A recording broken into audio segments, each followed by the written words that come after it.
Assalamualaikum warahmatullahi wabarakatuh. Innal hamdalillah nahmaduhu wa nasta'inuhu wa nastaghfiruh wa na'udzu billahi min shururi anfusina wa min sayyiati a'malina may yahdihillahu fala mudilla lahu wa may yudlil fala hadiya lahu. Asyhadu an la ilaha illallah wahdahu la syarika lah wa asyhadu anna Muhammadan abduhu wa rasuluh la nabiyya rasula ba'da. Yang terhormat Al Ustaz Saifullah Kamali selaku dosen pengampu mata kuliah Sejarah Peradaban dan Pendidikan Islam serta teman-teman yang seiman dan seperjuangan. Pada kesempatan kali ini izinkanlah kami untuk mempresentasikan makalah yang insya Allah berjudul Analisis Perkembangan dan Pengaruh Pendidikan Islam di Masa Safawiyah. Dalam pembahasan ini, kami akan menjelaskan bagaimana sistem pendidikan Islam berkembang pada masa dinasti Safawiyah di Persia, bagaimana pendidikan berperan dalam kehidupan sosial dan politik, serta bagaimana warisan pendidikannya masih berpengaruh hingga masa sekarang.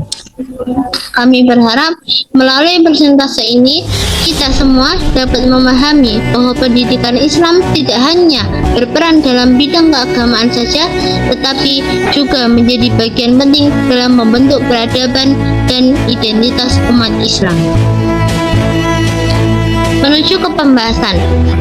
Pembahasan ini kami bagi menjadi 3. Yang pertama yaitu gambaran umum dinasti Safawiyah, yang kedua perkembangan pendidikan Islam, dan yang ketiga pengaruh pendidikan Safawiyah. Menuju ke pembahasan pertama, yaitu mengenai gambaran umum dinasti Safawiyah. Pada bagian ini kami akan menjelaskannya menjadi 3 penjelasan. Yang pertama mengenai asal-usul, yang kedua perkembangan, dan yang ketiga struktur pemerintahan dinasti Safawiyah. Dinasti Safawiyah telah berdiri di Persia atau sekarang disebut sebagai Iran sejak sekitar tahun 1501 sampai 1736 Masehi. Dinasti ini menjadi tonggak penting dalam sejarah Islam karena menjadikan mazhab Syiah Isna Asyariah sebagai agama resmi negara dan berhasil menyatukan wilayah Persia di bawah satu pemerintahan yang kuat. Menuju ke penjelasan pertama yaitu mengenai asal-usul tarekat Safawiyah di Ardabil. Awal mula dinasti Safawiyah berasal dari tarekat Sufi bernama Safawiyah yang didirikan oleh Syekh Safi al-Din Ardabili pada abad ke-13 di kota Ardabil, wilayah Azerbaijan, Persia. Tarekat ini awalnya beraliran Sunni Syafi'i, kemudian berkembang ke arah Syiah. 12 imam seiring perubahan politik dan kepemimpinan. Menuju penjelasan kedua yaitu naiknya Syekh Ismail I dan penetapan Syiah sebagai mazhab negara. Pada tahun 1501 Masehi, Syekh Ismail I menaklukkan kota Tabriz dan memproklamasikan dirinya sebagai Raja Shah Persia. Ia menetapkan Syiah Isna Asyariah sebagai mazhab resmi negara yang menjadi ciri khas utama pemerintahan Safawiyah. Langkah ini mengubah arah sejarah Iran dan memisahkannya dari kekuasaan Islam Sunni di sekitarnya seperti Utsmaniyah dan Mughal. Penjelasan ketiga yaitu struktur pemerintahan dan dukungan terhadap perkembangan ilmu. Pemerintahan Safawiyah memiliki struktur yang kuat dan terpusat di kota Isfahan, terutama pada masa Syekh Abbas I, yaitu tahun 1588 sampai tahun 1629 Masehi.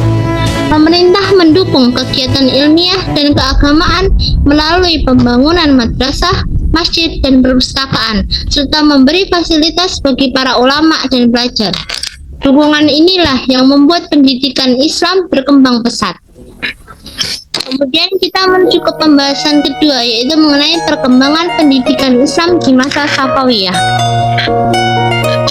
Pada bagian ini, kita akan menjelaskan bagaimana sistem pendidikan Islam berkembang pada masa Safawiyah, meliputi pendirian lembaga pendidikan, kurikulum, serta peran ulama dan dukungan dari negara. menuju ke pembentukan madrasah dan hauzah ilmiah. Pemerintah Safawiyah membangun banyak madrasah atau sekolah agama dan hauzah ilmiah atau disebut sebagai pusat studi keagamaan di kota-kota besar seperti Qom, Isfahan, dan Najaf. Hauzah menjadi tempat belajar utama bagi para pelajar Syiah dan berfungsi mirip seperti universitas Islam pada masa itu.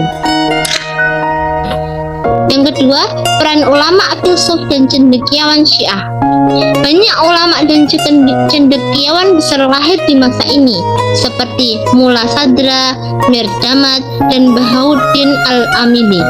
Mereka mengembangkan tradisi keilmuan dalam bidang filsafat, kalam, dan tafsir, serta dikenal dengan istilah Madhab Filsafat Isfahan. Yang ketiga, mengenai kurikulum pendidikan. Kurikulum pendidikan Safawiyah mencakup ilmu agama seperti tafsir, hadis, fikih Ja'fari, dan kalam, serta ilmu rasional seperti logika dan filsafat. Hal ini menunjukkan bahwa pendidikan Islam saat itu tidak hanya fokus pada agama, tetapi juga pada pemikiran dan akal. Yang keempat, yaitu patronase negara terhadap lembaga pendidikan. Negara berperan besar dalam pembiayaan dan pengawasan lembaga pendidikan. Pemerintah telah menyediakan tanah wakaf, beasiswa, dan tunjangan bagi guru dan pelajar. Pendidikan menjadi alat untuk memperkuat ideologi Syiah dan legitimasi politik kerajaan. Yang kelima, Isfahan sebagai pusat ilmu dan budaya. Di bawah pemerintahan Syah Abbas I, Isfahan berkembang menjadi pusat kebudayaan dan pendidikan. Banyak bangunan indah seperti masjid, madrasah, dan perpustakaan didirikan. Kota ini dijuluki sebagai Madinah Al-Ilm atau kota ilmu karena menjadi tempat berkumpulnya ulama dan ilmuwan. Menuju pembahasan ketiga, yaitu pengaruh pendidikan Islam di masa Safawiyah. Pada bagian ini kita akan membahas mengenai dampak pendidikan terhadap kehidupan masyarakat, politik, serta budaya di masa Safawiyah itu. Menuju ke dampak pertama, yaitu pengaruh terhadap kehidupan sosial dan agama.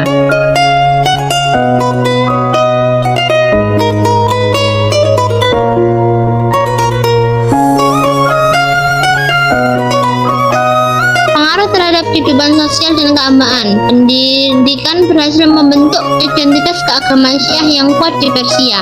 Melalui lembaga pendidikan, ajaran Syiah disebar secara sistematis dan menjadi bagian dari kehidupan sosial masyarakat. Yang kedua, berpengaruh kepada politik dan pemerintahan.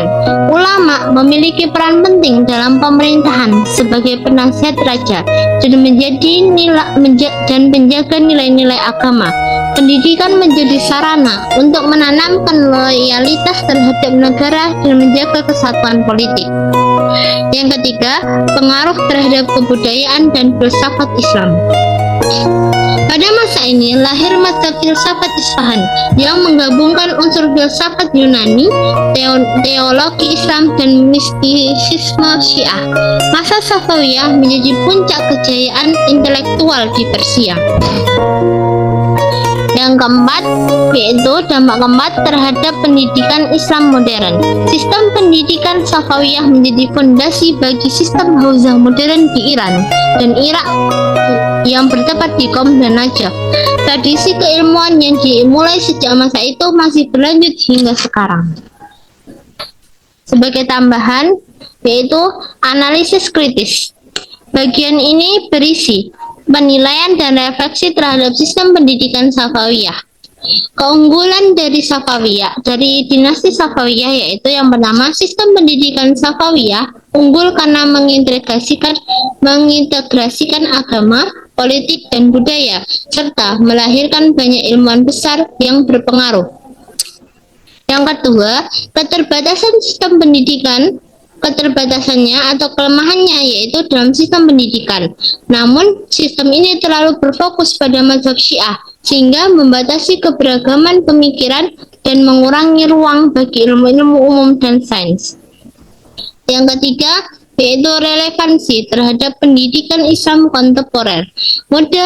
Model Safawiyah memberi pelajaran penting bahwa pendidikan dan kekuasaan harus berjalan seimbang. Pendidikan perlu berlandaskan nilai agama, namun tetap terbuka terhadap ilmu pengetahuan dan pemikiran baru. Insya Allah cukup sekian dari kami. Itu sekian presentasi dari kami. Akan kami sampaikan beberapa kesimpulan dari presentasi kami. Yang pertama yaitu pendidikan Safawiyah berkembang pesat dengan dukungan negara dan agama. Yang kedua, lahir tradisi ilmiah seperti School of Isfahan. Dan yang ketiga, sistem madrasah dan hauzah menjadi fondasi pendidikan Syiah modern. Cukup sekian dari kami. Apabila ada salah kata, kami mohon maaf. Wabillahi taufiq wa hidayah wa ridwanayah. Wassalamualaikum warahmatullahi wabarakatuh.